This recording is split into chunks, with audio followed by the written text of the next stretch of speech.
Buenas tardes. El partido Un Nuevo Tiempo anunció el inicio de las elecciones internas con el objetivo de renovar los liderazgos de la tolda política. Con el objetivo político de ser coherentes, de darle al país el mensaje correcto de la democracia. Nosotros, por órgano de la Dirección Ejecutiva Nacional del partido, nuestro presidente Manuel Rosales, gobernador del estado Zulia, dio inicio a la apertura de nuestro sistema auxiliar de registro de Un Nuevo Tiempo, para que durante unos días esté abierto el registro para que nuestros simpatizantes y voluntarios se sumen, cambien su estatus, se conviertan en militantes del partido. El secretario general señaló que este proceso para la recuperación de la democracia durará todo el 2022. Esto es parte, obviamente, de un plan que tenemos estratégico para todo el año 2022 y que incluye renovar nuestro partido, fortalecer nuestras bases y darle a los venezolanos la herramienta que los partidos políticos deben ser para el beneficio de los venezolanos y la recuperación de la democracia. Por último, Palmeri aseguró que la celebración de elecciones internas del partido Un Nuevo Tiempo permitirá la legitimación de los liderazgos nacionales y regionales. Desde Caracas, Venezuela, María Alejandra Silva. Aquí nadie tiene que ir a pasear para las playas de Cancún cuando el país está en esta situación tan grave desde el punto de vista social. Aquí el único diálogo que tiene que haber es para ver cómo resolvemos los problemas graves que como Estado y como nación tenemos hoy. Uno, el hambre en toda una generación de muchachos que no están yendo a la escuela, que además no están siendo alimentados. Toda esa generación es una fábrica de coqui que hay en Venezuela. Venezuela hoy lo que hay es una fábrica de coqui, una fábrica de delincuentes. Ahora esa fábrica o la desmantelamos ya o este país se va a hundir en la violencia. Pero tenemos que ocuparnos de los temas reales de los venezolanos. Ekarri destacó que se deben asumir responsabilidades y participar actores legítimos y que hacen vida en todo el país, no solo dos sectores políticos. Y van a estar entre dos fuerzas políticas que no son reconocidas por nadie, que cuentan con un inmenso rechazo nacional. ¿Qué más rechazo tiene que el gobierno de Maduro? ¿Y qué rechazo tiene que el G4? Que no representan ni siquiera a la oposición la representan ya. Ekarri destacó que los problemas sociales siguen intactos en Venezuela, que es necesario el diálogo para medidas concretadas sobre los problemas reales del país. Además, propuso la transformación de escuelas a comedores para los niños, subsanar los problemas de desnutrición. Poniendo bambalinas nada más en las calles de Caracas no vamos a resolver los problemas tan graves que tienen los niños venezolanos cuando hay casos de desnutrición crónica en la Cota 905 y a medio kilómetro del Palacio de Miraflores. Ahora, ese es el diálogo que yo quisiera participar. En ese diálogo la Alianza del Lápiz exige un diálogo, pero de verdad con actores que valgan la pena, con los empresarios, con la iglesia, con las iglesias, con los sindicatos, con los gremios, con los maestros, con los jubilados. Bueno, ese es el verdadero diálogo nacional. El miedo es libre. El miedo es libre. Nosotros tenemos equipamiento de Rusia y de China. Equipamiento militar. También tenemos algunos que queda por ahí de Estados Unidos, que era lo que se compraba antes aquí. Para los acuerdos comerciales, militares, no tenemos que pedirle permiso a nadie. La verdad no, pues. No tenemos que pedirle ningún permiso. Hay gente que apuesta porque Venezuela sea destruida de cualquier manera. Inventan cosas para ver si alguien las compra o no. Afortunadamente, esas cosas, esas personas que se dedican a eso tienen tan poco nivel y tan poca relevancia que andan por ahí buscando a ver quién les paga un poquito más. Por otra parte, Cabello cuestionó la participación de Estados Unidos ante la crisis que se vive al este de Europa por la posible invasión de Rusia a Ucrania y defendió la posición de Rusia al alegar que el Kremlin está protegiendo sus territorios. Además, el líder chavista señaló que Rusia tiene todo el derecho de defender su posición y su territorio. Asimismo, aseguró que Nicolás Maduro no se involucra en los asuntos internos de ningún gobierno. Por otro lado, Cabello acusó al presidente colombiano Iván Duque de ser el jefe de distribución de droga en esta parte del mundo. Duque dirige el cartel de narcotráfico más grande de este lado del mundo. El más grande del mundo lo dirige la DEA. pero el más grande de este lado del mundo lo dirige Duque, el jefe de la producción y la distribución de drogas más importante de este lado del mundo, que además es donde más se produce droga. 73% de la droga que se consume en Estados Unidos se produce en Colombia, la produce Duque con sus aliados. Ayer sacaron una ley que legaliza parte de la producción de droga en Colombia. Para allá van ellos, es la única industria que tienen. El otro es el lavado de dinero. Venden la droga y lavan dinero. ¿Saben dónde lo lavan? En Estados Unidos, en los bancos de Estados Unidos. Menos de una semana falta para el carnaval en este 2022. Por esta razón, nosotros salimos a las calles de Caracas a preguntarle a la gente de qué van a disfrazar este año a los más pequeños de la casa. Sí, si tengo la oportunidad, sí. De esos precios están que 125, 30. A él le gusta mucho que si es Hulk, Spider-Man. Y al pequeñito no sé todavía. Todavía no sé qué disfraz le irá a colocar, pero sí, a él le gusta de Pocoyo. Su mamá se lo compra, pero los precios que oscilan son entre 30, 40, dependiendo de donde lo compres, pues. Yo creo que todo está más costoso en comparación a otros años, todo ha aumentado. Y bueno, y todo es en dólares, o sea, y aquí el bolívar ni se ve. En algunos casos, la situación económica imposibilita comprar un disfraz por los costos de los mismos. Pues no hay para comprar disfraz. ¿Ha visto más o menos el precio de los disfraces? No lo he visto ni lo quiero ver. Sin embargo, los comerciantes aseguran que han tenido mayor movimiento en sus ventas que en años anteriores. El que más se vende es Spider-Man, todos los años, desde $5, $10, tenemos aquí en $15, depende, ¿ves? Tenemos precios muy accesibles. Hay mucha competencia de disfraces y varias casas de disfraces que tienen un precio. Hoy puede conseguir 25 y mañana no sabe si lo puede conseguir en 30. Claro. Nosotros tenemos un solo precio por encargo. Si un Capitán América o Spider-Man sale en 35, lo buscamos en otra tienda y lo traemos porque la gente no consigue las tallas y el modelo que están buscando. Uno lo buscan por catálogo. Los superhéroes y las princesas son los trajes más pedidos por los niños venezolanos que este año también quieren tener la ilusión y la tradición de disfrazarse en carnaval, a pesar de que esto pegue un poco en el bolsillo de sus padres. Desde Caracas, Venezuela, Irene Mejías. En Chile, el actual ministro del Interior, Rodrigo Delgado, del gobierno de Sebastián Piñera, se reunió con la futura jefa de esa cartera, Isquia Siches, en la administración de Gabriel Boric, en la primera reunión de traspaso entre ambas gestiones. Abordaron la crisis migratoria en el norte del país y la violencia rural en el sur. Boric tomará posesión como presidente el próximo 11 de marzo.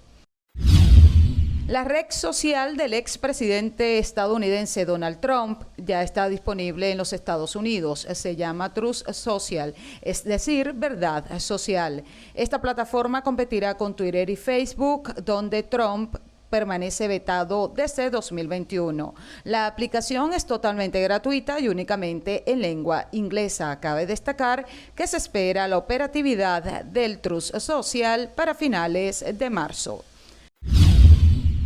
Por otra parte, Australia reabre sus fronteras para los turistas vacunados contra la COVID-19 tras 2 años de restricciones estrictas.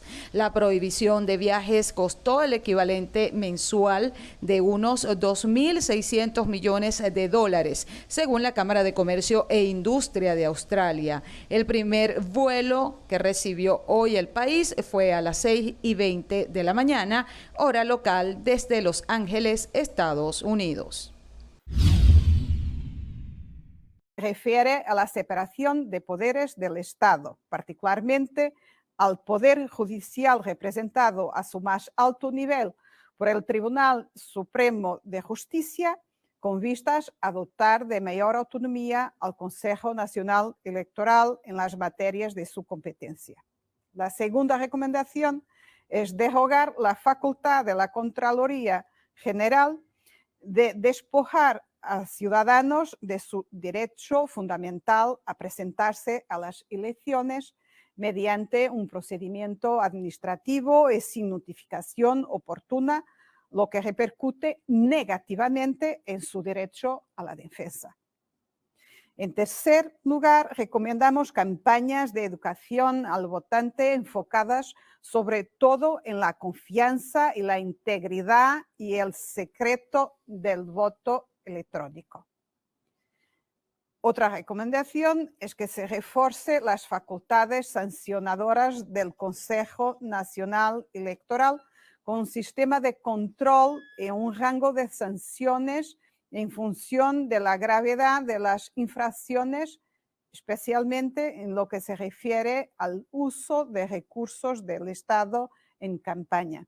El informe final de la misión de observación electoral de la Unión Europea no fue presentado desde Venezuela porque el CNE no respondió al organismo. Hemos informado de nuestra intención de hacer la presentación en Venezuela. Las autoridades, en este caso el CNE, no nos ha contestado a eso. Cuando estábamos a llegar al término del plazo establecido por lo acuerdo administrativo, entonces hemos propuesto hacer una presentación telemática al CNE. En total, son 23 las recomendaciones que hace la misión de observación electoral de la Unión Europea al CNE. Cabe destacar que el periodo de observación fue desde el 14 de octubre hasta el 5 de diciembre, según el acuerdo administrativo inicial. Por tanto, la repetición de comicios en Barinas no fue observada por la misión. Sin embargo, Santos señaló que no debió ocurrir. Escuchemos. Yo no me voy a pronunciar sobre lo que ha ocurrido en Barinas, que es algo que no debería tener ocurrido, pero ocurrió. Está en lo informe toda la información sobre lo que se ha producido y ahora eso no es algo para que estemos a comentarlo aquí. Con la propuesta de la realización de unas elecciones primarias que permitan conseguir un candidato único para las elecciones de 2024, el partido Primero Justicia presentó este martes su ruta para lo que serán los próximos 2 años. Proponemos asumir como principal bandera de esta ruta política y social la realización de elecciones libres enfocados en las presidenciales del año 2024 que derroten a Nicolás Maduro y abiertos, por supuesto, a las oportunidades de libertad que pudieran surgir en el camino. El dirigente nacional de Primero Justicia, Juan Miguel Mateus, indicó que desde la organización política se pedirá a la comunidad internacional la presión necesaria para lograr las garantías para el venidero proceso electoral de 2024, haciendo especial énfasis en el informe presentado este martes por la Unión Europea. Ese informe debe dar ocasión a que las condiciones electorales sean materia de la negociación y se pueda colocar aquello sobre la mesa de la negociación. Proponemos desde ya la conformación de una nueva unidad que abarque a toda la sociedad venezolana, no solo a los partidos políticos valiosos que somos, y ponga en el centro de esa unidad al ciudadano. Asimismo, Mateus enfatizó que durante los próximos días se iniciará un proceso de legitimación de liderazgos dentro de la tolda política con su militancia. Desde Caracas, Venezuela, Irene Mejías.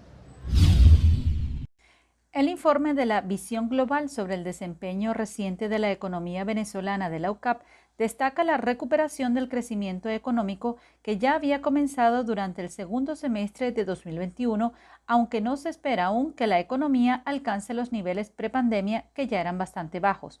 Asimismo, la mejora en el nivel de actividad estaría fundamentada en una mayor producción y exportación de hidrocarburos, pero también en la expansión del Producto Interno Bruto de varios sectores de la economía no petrolera, así lo detalla el informe.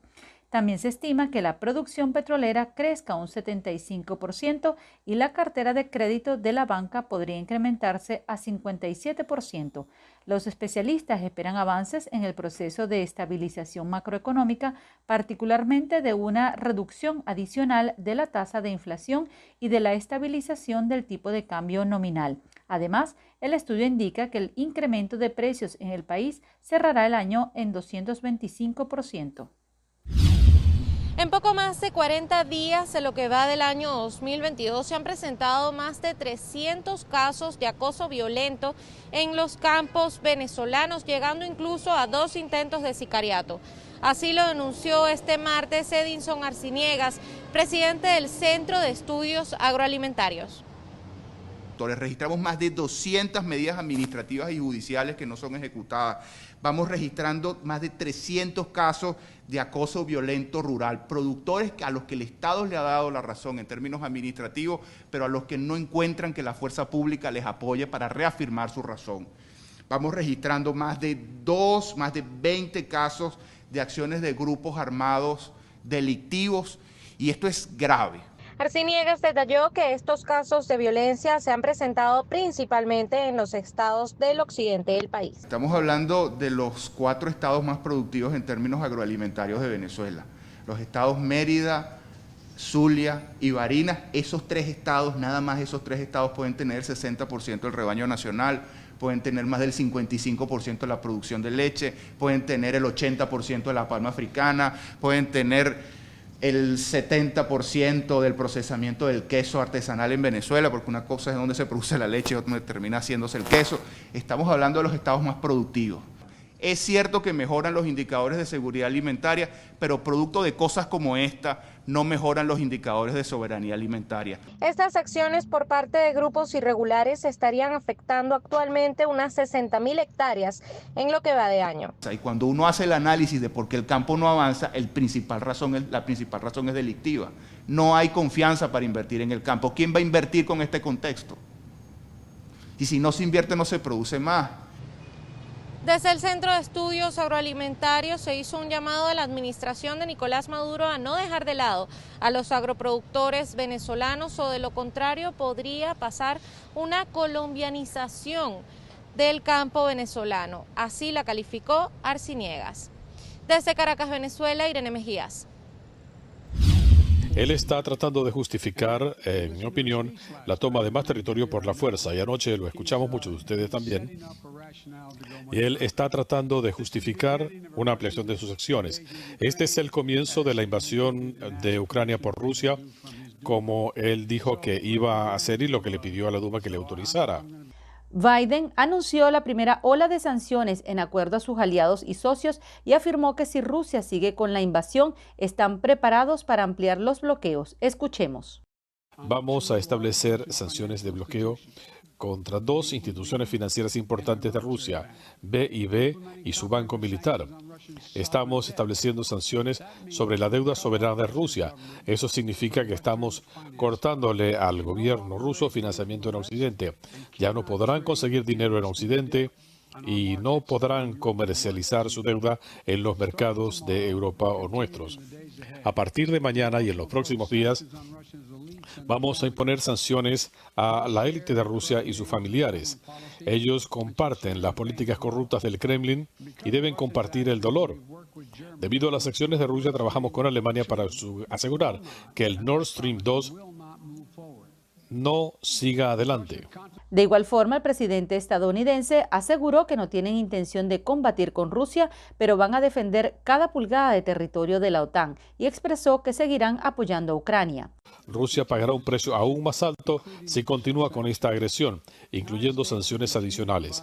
Estados Unidos seguirá brindando asistencia de defensa a Ucrania en el entretanto, y seguiremos reforzando y asegurándole a nuestros aliados de la OTAN. En respuesta a la admisión de Rusia que no va a retirar sus fuerzas de Belarus, he autorizado movimiento adicional de fuerzas y equipo de Estados Unidos ya emplazado en Europa para fortalecer a nuestros aliados bálticos, Lituania, Estonia y Letonia. Por su parte, Vladimir Putin expresó que lo mejor es que Ucrania renuncie a la alianza con la OTAN y sea neutral. Mientras tanto, el ministro de Relaciones Exteriores ruso, Sergei Lavrov, anunció la evacuación de sus empleados diplomáticos y consulares en Ucrania. Paraguay eliminó todas las restricciones por la pandemia del COVID-19, excepto el uso de mascarillas en lugares cerrados y espacios públicos. Además, el gobierno anunció una campaña para refuerzos de la vacuna contra el coronavirus y el presidente Hernán Uteman aclaró que la emergencia no se ha terminado. La pandemia fue una verdadera bomba atómica en materia de hambre e inseguridad alimentaria, aseguró el representante en América Latina de la Organización de las Naciones Unidas para la Alimentación y la Agricultura, Julio Verdegué, en una entrevista con EFE. Señaló que provocó un retroceso de 20 años en la lucha contra el hambre por el aumento de costos de los insumos agrícolas y el cambio climático al acecho. El calentamiento global ha llegado a la Patagonia. Chile es el país suramericano con más glaciares, con alrededor de 23 kilómetros cuadrados, y el 63% de estos se encuentran en la Patagonia, en la zona conocida como los Campos de Hielo, la tercera masa glaciar más extensa del mundo. La temperatura en los meses más fríos actualmente ronda los 0,5 grados y en veranos 5 grados, y el deshielo sigue ganando en esta zona prístina del planeta.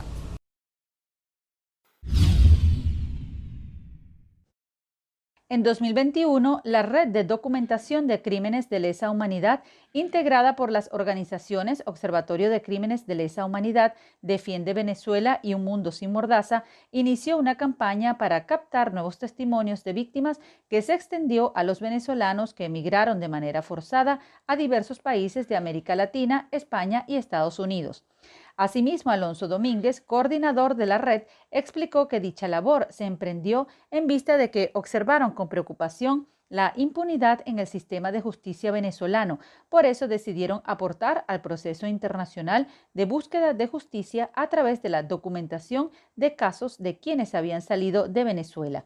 Desde 2021, la ONG ha contabilizado más de 300 víctimas de violaciones de derechos humanos ocurridas en Venezuela a partir del 2014.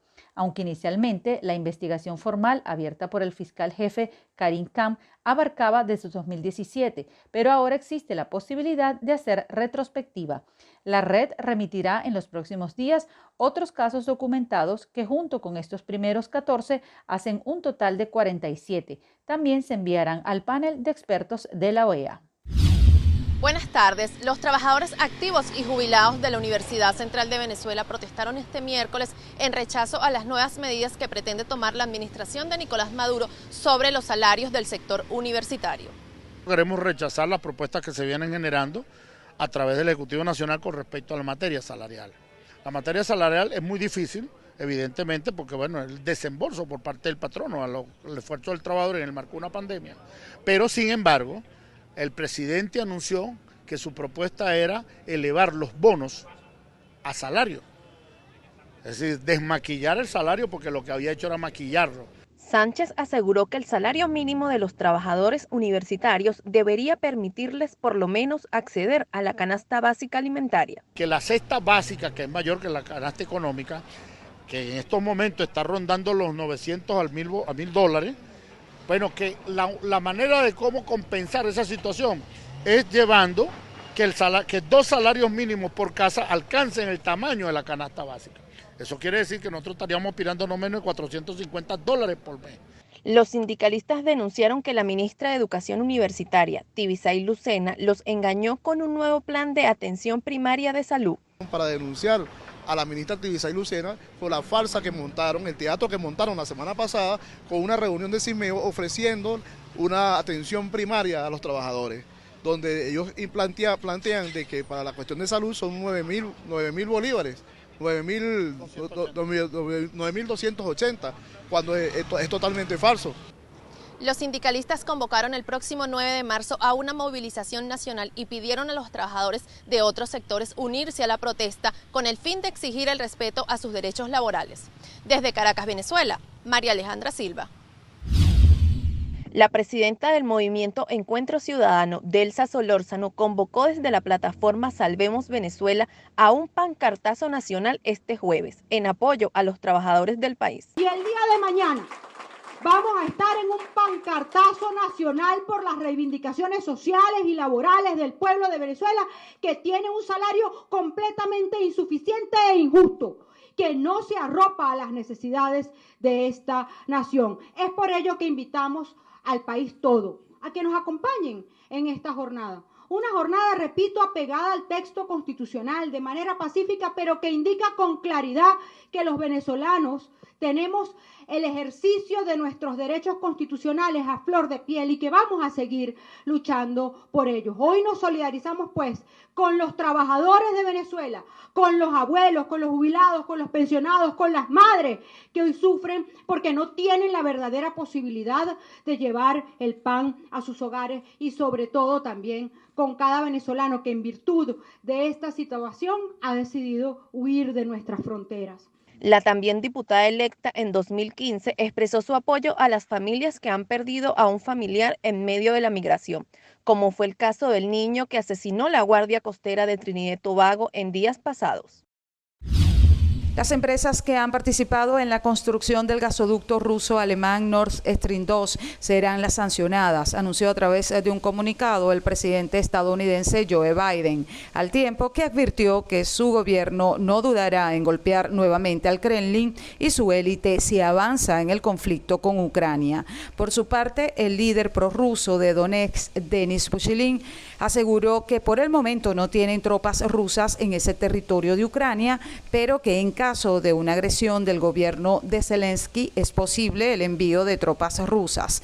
Los documentos de alianza y amistad firmados el lunes con Vladimir Putin les permiten solicitar ayuda militar de Rusia, afirmó Pushilin. Mientras tanto, el ministro ucraniano de Exteriores, Dmytro Kuleba, pidió ante la Organización de Naciones Unidas no reconocer a los territorios separatistas prorrusos de Donetsk y Lugansk.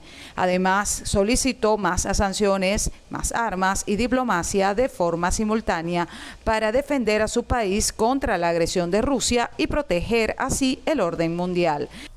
Por su parte, la embajadora estadounidense ante la ONU, Linda Thomas Greenfield, señaló que una invasión rusa a Ucrania podría generar una nueva crisis de refugiados de unas 5 millones de personas desplazadas. Cabe destacar que en horas de la tarde Ucrania sufrió un nuevo ciberataque, el tercero en pocas semanas, contra varios bancos y páginas web del gobierno y el Parlamento. Así lo dio a conocer el ministro de Transformación Digital, Mikhailo Fedorov. Lácteos Carora Colombia nació por una necesidad de tener disponibles quesos con sabor venezolano en la mesa familiar.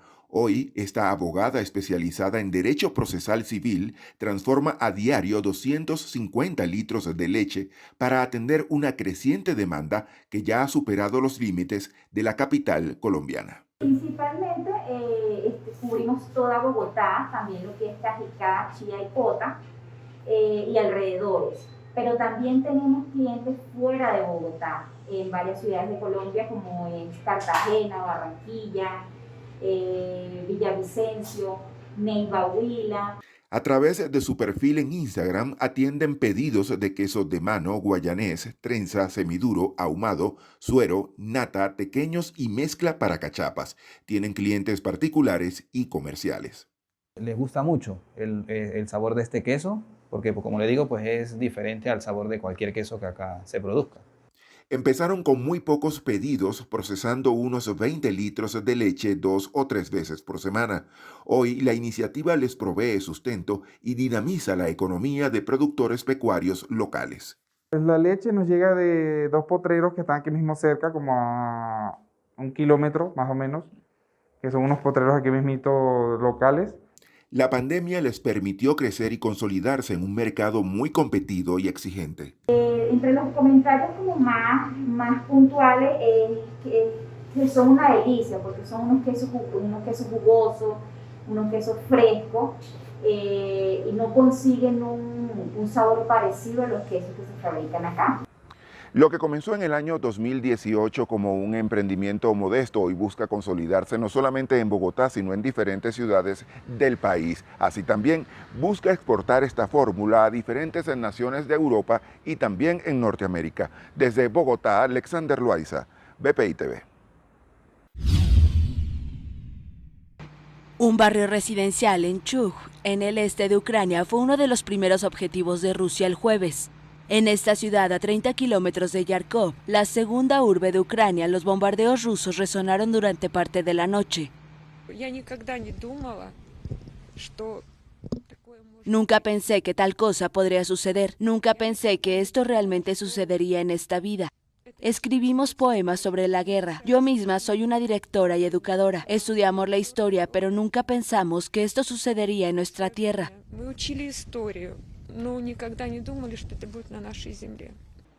Un misil ha dejado un cráter de 4 a 5 metros de diámetro entre dos inmuebles de 5 pisos que quedaron totalmente destruidos. También más edificios alejados del impacto han quedado gravemente afectados. La policía no difundió un balance de daños. La casa está completamente destruida, no hay ventanas ni puertas, una puerta incluso voló, incluso el piso fue arrancado por completo. Soy muy afortunada, debo tener un ángel guardián muy fuerte para haberme mantenido con vida. El ejército ruso afirmó haber destruido los sistemas de defensa antiaérea y dejado fuera el servicio de las bases aéreas ucranianas, e indicó que la población civil no debe temer. El gobierno de Ucrania informó de una decena de civiles muertos y reporta incursiones terrestres rusas desde varios puntos. También en Mariupol, la principal ciudad portuaria de Ucrania, a 300 kilómetros de aquí, hubo potentes explosiones y comenzaron las evacuaciones de población civil en aldeas como Soloti y Gorsky. Hay zonas en donde la evacuación ya no es posible, pues los disparos de artillería rusos son demasiado intensos y las comunicaciones complicadas. Para el internacionalista Rafael Piñeros, a pesar de la escalada violenta, Colombia sigue sin tener un interés prioritario ni estratégico desde el punto de vista militar o económico. Hay que evitar a toda costa vincular los problemas de América Latina con los de Europa Central y del Este. Colombia debería hacer una nota de protesta diplomática sobre la situación como lo ha hecho en el pasado frente a la violación de la soberanía por parte de un Estado frente a otro. Pero al mismo tiempo, evitar de manera inteligente el involucramiento en un conflicto en el cual ni económica, ni política, ni socialmente estamos directamente implicados sería muy importante. Para el experto, hay que mantener la confianza en los intentos diplomáticos de las naciones que forman parte de la OTAN para evitar un mayor escalamiento del conflicto. Ha habido una intención manifiesta por evitar la confrontación directa desde el punto de vista militar y más bien a través de los canales diplomáticos que si bien no han dado un resultado específico, se podría eventualmente obtener un desescalamiento en la situación.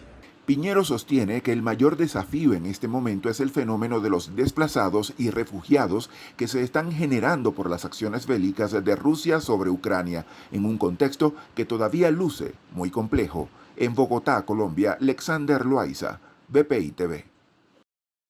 El problema educativo que atraviesa Venezuela ha hecho que más del 40% de los profesores tengan que abandonar las aulas de clase, esto debido a los bajos salarios que perciben en las instituciones educativas. Así fue analizado este jueves en un foro que se realizó en la Universidad Católica Andrés Bello.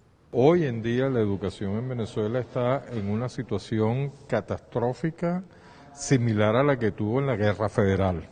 Se ha experimentado de mala manera con diseños curriculares más bien alimentados con contenidos sesgados y no con lo más actualizado de cada una de las disciplinas.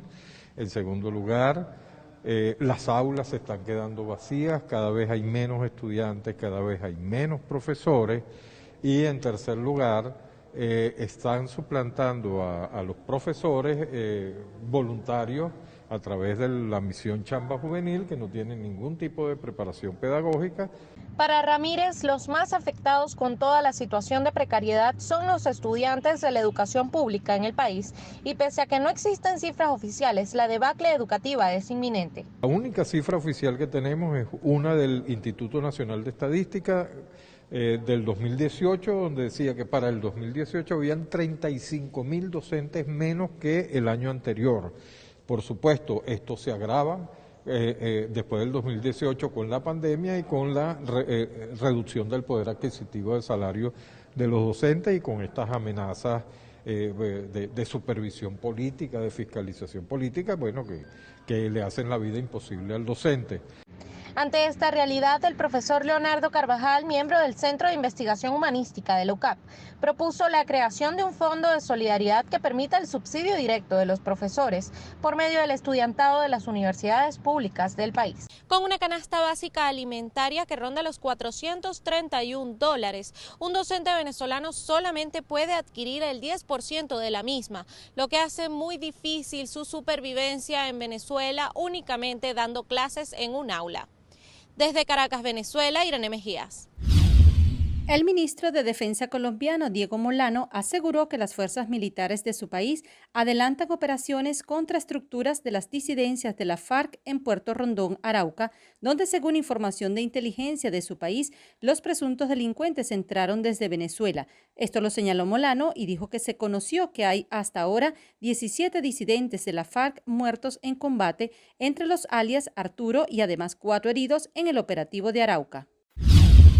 Nuevos aviones chinos entraron en la zona de defensa aérea de Taiwán, informó el ministro de Defensa de ese país, tras la incursión militar rusa a Ucrania. La presidenta de Taiwán condenó el ataque ruso y manifestó que reforzará la respuesta a la guerra cognitiva que podría provocar Pekín. Cabe destacar que durante los últimos 2 años, el gobierno ha reportado diversos intentos de incursiones aéreas China. El 23 de enero fueron 39 los aviones implicados, según Taiwán. Recientemente, China sancionó 2 empresas estadounidenses tras la aprobación de la Casa Blanca de una posible venta de equipamiento militar a Taiwán. El profesor Manuel llegó a la Sociedad Amigos de los Ciegos hace 24 años, cuando el trasplante de córneas que recibió fue rechazado por su cuerpo y empezó el camino hacia su nueva vida con discapacidad visual. Empecé por un proceso de duelo, por esa pérdida tan importante como es la visión, y llegué a esta institución hace 24 años. Esta institución me ayudó, me rehabilitó, me regresó a la vida útil y productiva. Desde ese momento reinicié ese camino, esa adaptación a la vida, no viendo. Hoy en día soy una persona totalmente independiente en mi desplazamiento, en mis actividades de la vida diaria. Según el presidente de la Sociedad Amigos de los Ciegos, Otto Tobar, el 5% de la población venezolana tiene discapacidad visual y muy pocos se encuentran en el campo laboral a pesar de lo establecido en la ley. Se maneja de una manera tímida. Hay algunos hechos de inclusión laboral, como tú la llamas, a nivel de Estado, pero en relación a la cantidad de población, es una relación bastante tímida, si se quiere decir, pues, a pesar de que la ley establece que el 5% de las nóminas deben ser personas con discapacidad.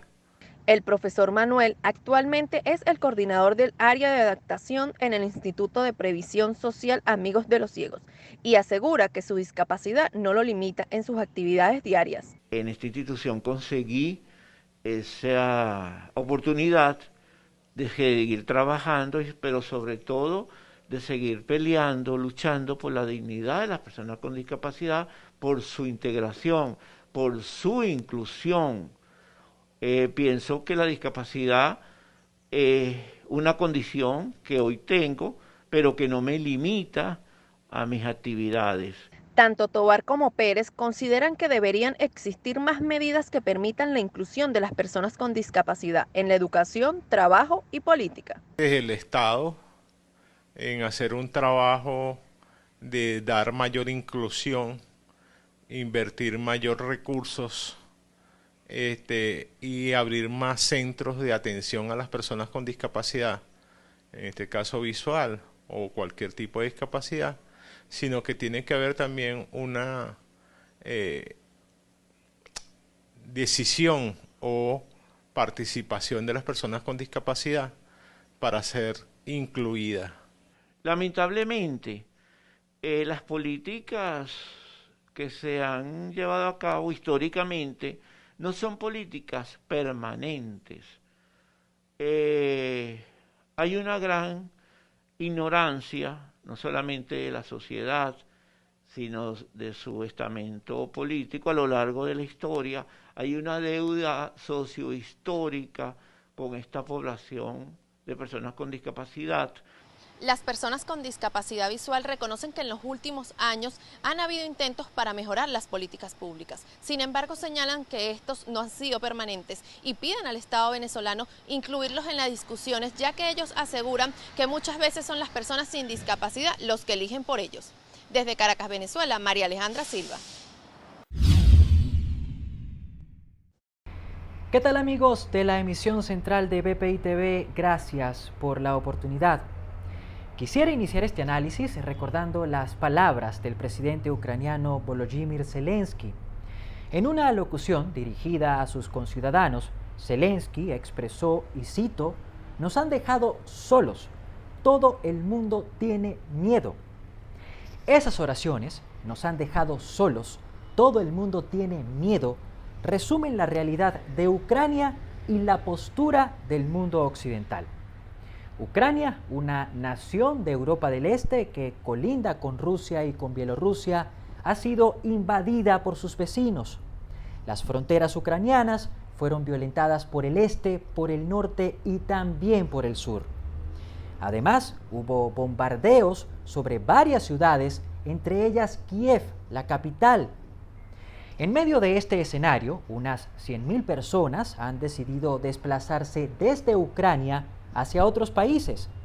Los que no han salido de suelo ucraniano han optado por refugiarse en los andenes y túneles de lo que hasta hace nada era el sistema de transporte subterráneo. A pesar de esa realidad, Estados Unidos y sus aliados europeos han decidido no intervenir, al menos desde el punto de vista militar. En esta oportunidad, los despliegues de armas y tropas han sido sustituidos por las sanciones económicas y comerciales.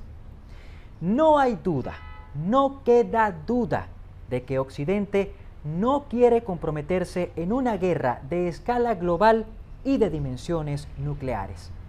Mientras tanto, Rusia, con Vladimir Putin a la cabeza, continúa en su gesta, respaldada por Bielorrusia, Cuba, Nicaragua y Venezuela.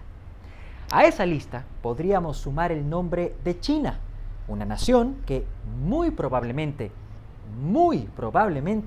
irá al rescate económico de una Rusia sancionada.